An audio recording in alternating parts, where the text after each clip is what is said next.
Après un mois d'utilisation intensive du Google Pixel 9, il est temps qu'on en parle. Alors que vaut-il dans la vraie vie? Quelles sont ses qualités et ses défauts? Et surtout, est-ce qu'il est fait pour toi et tes usages?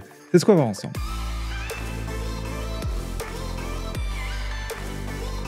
Commençons par parler du design qui a bien évolué, mais qui reste fidèle à la gamme Pixel. Regardez par exemple par rapport au Pixel 8. On garde le même gros bloc photo ici qui va être surélevé, mais comme on peut voir, on va avoir des angles qui seront beaucoup moins arrondis.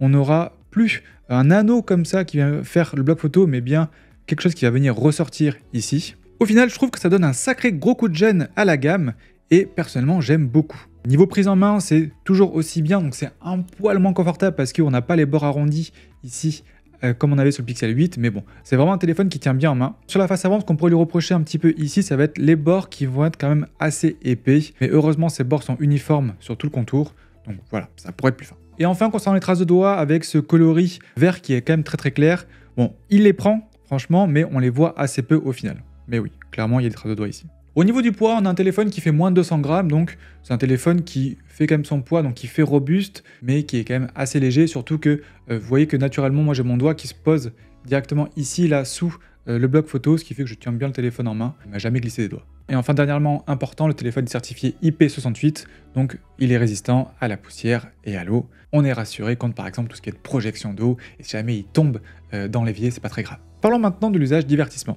Et pour ça, on va faire attention à 3 critères. Ça va être la fréquence d'actualisation de l'écran, la qualité de l'écran forcément, et la qualité du son. La fréquence d'actualisation de l'écran va être importante lorsqu'on va naviguer sur le smartphone. Que ce soit sur les réseaux, que ce soit sur Internet, ou que ce soit tout bêtement sur les différents menus du téléphone, ça va être important car avoir une haute fréquence d'actualisation de l'écran, comme 120 Hz ici par exemple, va nous donner une impression de fluidité en plus. Donc dès qu'il va y avoir une animation ou dès qu'on va faire défiler l'écran, ça va être très fluide sur ce Pixel 9, contrairement à un iPhone 16 qui lui va être limité à 60 Hz. On va faire attention à la qualité de l'écran et la qualité des couleurs lorsqu'on va regarder des vidéos bien sûr. J'ai un très bel écran avec des couleurs qui sont fidèles, donc ce sera parfait pour regarder des vidéos.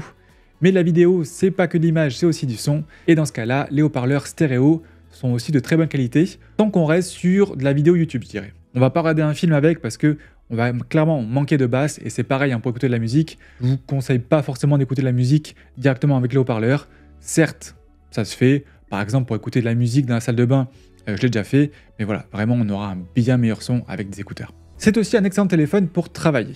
Déjà parce qu'on va avoir 12 Go de RAM, ce qui fait que ce sera un téléphone qui sera très fluide, avec lequel on pourra faire du multitâche sans problème. On va donc pouvoir passer d'une application à une autre sans aucun ralentissement. Autre chose importante pour le boulot, ça va être toute la partie appel, c'est un téléphone qui capte bien, où on m'entend bien et j'entends bien, et vraiment on va m'entendre peu importe les conditions, tout simplement parce qu'il y a une intelligence artificielle qui va être capable de pouvoir réduire tous les bruits qu'on a autour lors d'un appel, de façon à ce que mon interlocuteur m'entende bien, peu importe les conditions dans lesquelles moi je suis. Allez, ça tombe bien, j'ai une nouvelle table de mixage qui permet d'enregistrer les appels, et donc voici un exemple. Alors ce qui est bien, c'est que j'ai pu brancher ma table de mixage directement au Pixel. Et donc voilà, là maintenant, on est sur le micro directement du téléphone du Pixel, donc vraiment, je suis en appel téléphonique avec vous.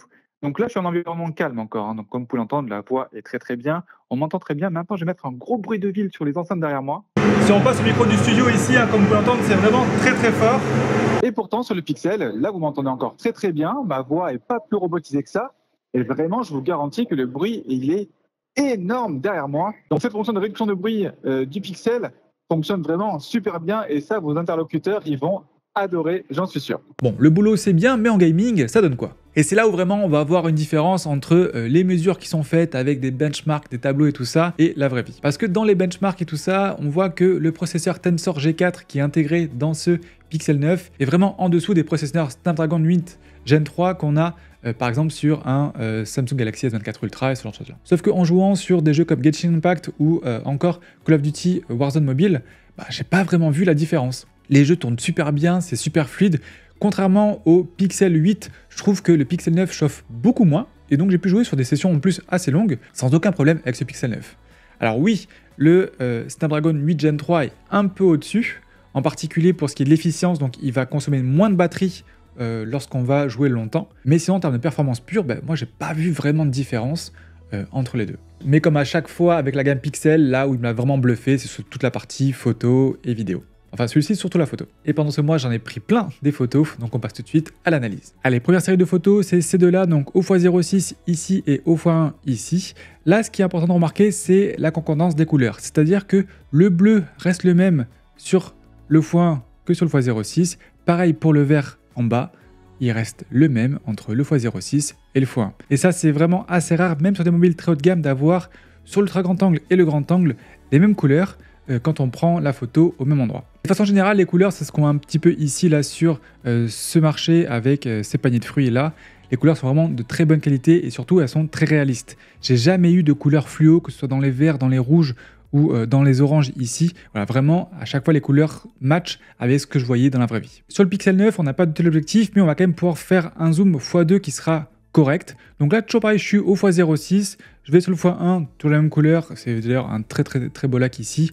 Et si je vais jusqu'au x2 ici, ben, on voit qu'on a quand même du détail partout dans l'image. C'est pas non plus trop lissé, même si on voit qu'on commence à lisser ici hein, dans le feuillage ici, on voit que c'est vraiment de la netteté artificielle, mais voilà, j'ai encore zoomé par-dessus le x2. Donc si on reste au zoom x2 ici, au global, ça reste une très bonne photo. On va pas aller beaucoup plus que x2 parce que là, clairement, après, la netteté artificielle va se voir. Pour ce qui est des sujets, donc là, par exemple, j'ai pris en photo mes deux chats, donc on a Bellini ici et on a Fuji ici. Et ce qui va être important de noter ici, c'est que contrairement aux photos d'avant, les conditions de lumière sont un peu moins bien, donc on a beaucoup moins de luminosité ici, donc on est à l'ombre.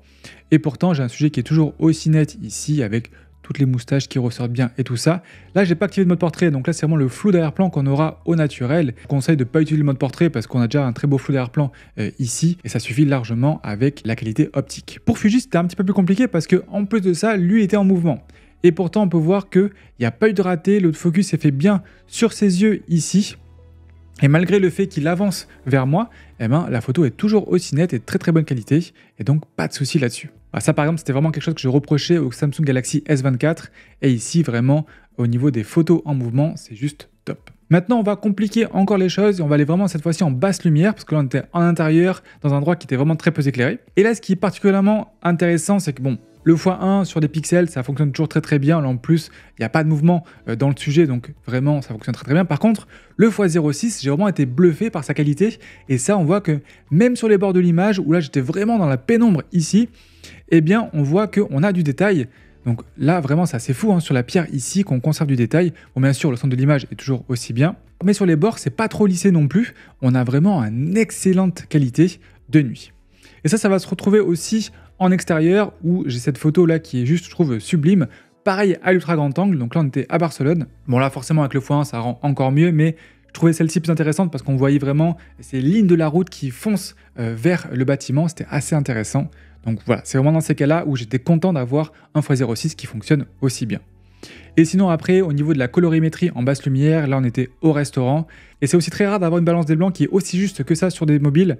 Voilà, là vraiment on a l'assiette blanche qui ressort bien blanc, les tomates bien rouges, et le verre à la salade qui n'est pas fluo non plus, donc ça c'est très bien. Donc voilà, tout ça pour vous dire que c'est difficile de mettre à défaut ce Pixel 9 en photo. Avoir un Pixel, c'est aussi débloquer plein de fonctions d'intelligence artificielle qui sont justement dédiées à la photo. J'ai pas trop parlé de l'intelligence artificielle Gemini parce que il n'y a quasiment rien disponible en français, donc j'ai pas grand chose à vous montrer actuellement, on verra quand ce sera disponible en français. Par contre pour la photo, on a plein de choses sympas. On a toujours la gomme magique qui nous permet d'effacer des éléments des photos. Donc là par exemple, vous voyez qu'il m'a déjà pré-sélectionné quelques éléments ici, donc je vais effacer tout ça. Il m'a gardé l'ombre, donc je vais l'effacer aussi.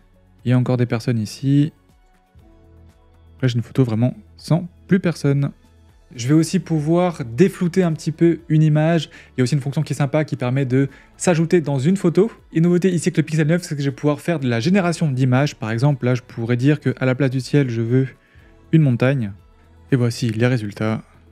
Bon, ça fait partie des fonctions qui vont pas plaire à tout le monde, mais comme vous pouvez le voir, ça fonctionne vraiment de mieux en mieux et on voit la supercherie de moins en moins. Pour la vidéo, j'ai encore des performances qui sont vraiment super solides sur ce Pixel 9, mais il y a quelques trucs qui sont dommages par rapport à ce qu'on aurait sur un Pixel 9 Pro. Alors dans les performances qui sont très solides, je vais déjà avoir toute la partie stabilisation qui est vraiment excellente, que ce soit sur l'ultra grand angle comme sur le grand angle. Je vais aussi avoir une très bonne qualité de couleur et un très bon rendu de la vidéo en 4K en tout cas. Pour la partie son, j'ai aussi la gomme magique audio qui est vraiment hyper pratique pour, encore une fois, enlever tous les bruits qu'il y a autour de moi. Ça, si jamais vous faites des vidéos en extérieur, c'est juste trop bien. Par contre, il y a des limitations logicielles en plus.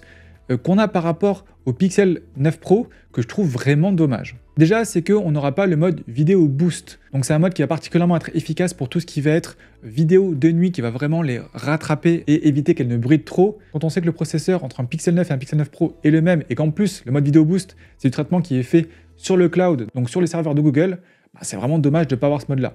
Pareil pour les réglages supplémentaires qu'on aura dans le mode vidéo pro.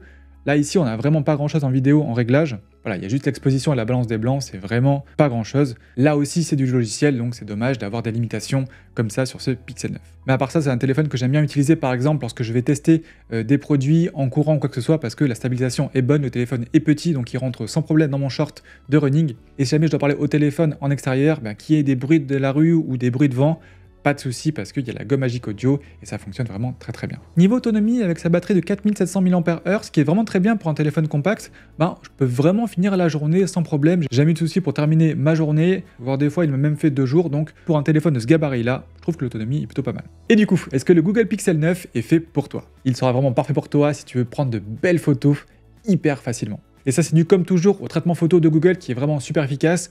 Mais maintenant, c'est aussi grâce au fait que les capteurs qui sont intégrés dans ce Pixel 9 sont aussi très très bons. Et quand on rajoute les possibilités IA qu'on a derrière pour la retouche photo, on est quasiment sûr d'avoir une super photo à chaque fois. Et c'est aussi un smartphone que je vais te conseiller si jamais tu veux le garder longtemps. Et ça, c'est en grande partie dû au fait que c'est Google qui fait aussi Android, donc le système d'exploitation ici. Google promet 7 ans de mise à jour sur ce Pixel 9, donc ça c'est vraiment très très bien. Et surtout, on voit que les mises à jour sur les pixels arrivent toujours en avance par rapport aux autres constructeurs, bien sûr. Donc voilà, vraiment, c'est un téléphone qui va évoluer au fur et à mesure des mises à jour et qui va évoluer donc longtemps. Bien sûr, maintenant, la question, c'est est-ce que la batterie va tenir? Mais surtout, est-ce que la batterie est facile à changer et combien ça coûtera? Et enfin, dernier gros point fort sur ce Pixel 9, ça va être son écran qui est vraiment de qualité et qui en plus est très très très lumineux. Vraiment, peu importe les conditions dans lesquelles vous allez vouloir l'utiliser, vous y verrez toujours quelque chose. Donc si vous prenez par exemple souvent des photos en plein jour, vraiment pas de souci. Par contre, je te déconseille si jamais tu veux souvent zoomer et en particulier en vidéo. On l'a vu en photo, le zoom est quand même assez correct jusqu'à x2, x4 même.